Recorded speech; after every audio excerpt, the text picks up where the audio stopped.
គ្រឿងអលង្ការដកស្រង់ពីផ្ការំដួលឆ្នៃម៉ូដយ៉ាងរស់រវើកល្បីដល់អន្តរជាតិ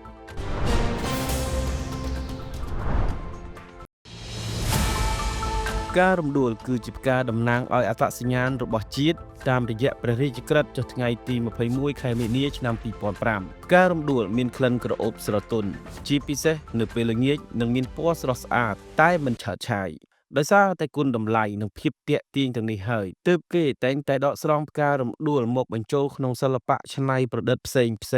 កន្លងទៅថ្មីនេះម៉ាកគ្រឿងអលង្ការដ៏ល្បីមួយរបស់កម្ពុជាគឺជាងប្រាក់វ៉ាន់ហុងឬហៅកាត់ថា CBVH គេបានដកស្រង់ផ្ការំដួលមកបង្កើតជាគ្រឿងអលង្ការដ៏ទំនើបម៉ូដស៊ីវិល័យមើលទៅពិតជាប្រណិតនិងរស់រវើកបំផុតដោយសារតែការច្នៃប្រឌិតបែបសហសម័យនេះហើយម៉ាកគ្រឿងអលង្ការនេះក៏ត្រូវបានស្ថាប័ន Influential Brand ដែលជាក្រុមហ៊ុនកំណត់អត្តសញ្ញាណនិងទទួលបានម៉ាកដ៏មានឥទ្ធិពលនៅក្នុងទ្វីបអាស៊ីប្រកាសទទួលស្គាល់ជាម៉ាកយីហោគ្រឿងអលង្ការកំពូលនៅកម្ពុជាក្នុងវិស័យគ្រឿងអលង្ការទៀតផង